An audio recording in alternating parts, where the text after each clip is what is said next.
कुछ चंद्रगुप्त, जिनमें कुछ चाणक्य और आर्यभट्ट और बुद्ध जैसे महान ज्ञानी हैं।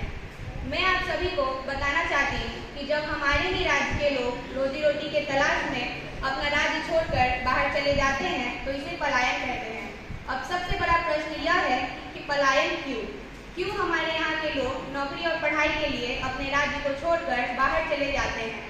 जब हमारे राज्य के लोग अपने ही राज्य को बाहर छोड़कर चले जाते हैं तो उनके पीछे रह जाते हैं खाली खेत, सूने गांव और बेजान शहर। इसी कारण से मेरा प्रश्न यह है कि जैसा बिहार अब है, क्या 2050 का बिहार भी ऐसा ही होगा? क्या उस समय भी लोग अपने शहरों को छोड़कर चले जाएंगे? नहीं, 2050 का बिहार ऐसा नहीं होगा।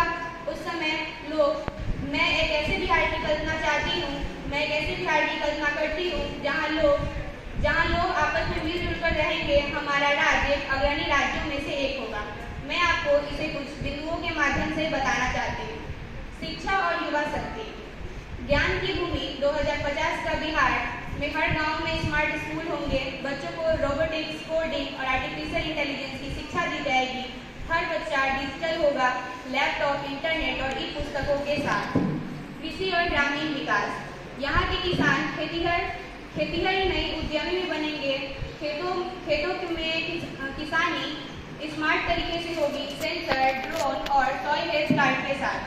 बिहार राज्य स्तर पर, राष्ट्रीय स्तर पर लीडर बनेगा। और मैं आप लोगों को बताना चाहती हूँ कि उद्योग, व्यापार और स्टार्टअप भी बिहार में भविष्य में चलकर बहुत अच्छे से आएगा। यहाँ पे IT पार्क्स, बायोटेक पार्क्स और इलेक्ट्रॉनिक मैन्युफैक्चरिंग जोन स्थापित होंगे। बिहार का हर जिला मिनी इकोनॉमिक जोन होगा। मैं आप लोगों को बताना चाहती हूँ सतत पर्यावरण और हरियाली के बारे में। बिहार में भविष्य में नदियाँ शुद्ध होगी, वन क्षेत्र बढ़ेंगे, वनों से जीवन और जीवन से संवेदनाएं जुड़ेंगी। और हम बात करें आधारभूत संरचना के बारे में तो बिहार स्मार्ट बनेगा। गया, नालंदा, मुजफ्फरपुर, भागलपुर इत्यादि शहर आधुनिक बनेंगे। हर शहर में मेट्रो ट्रेन, इलेक्ट्रिक बस स्थापित होंगे।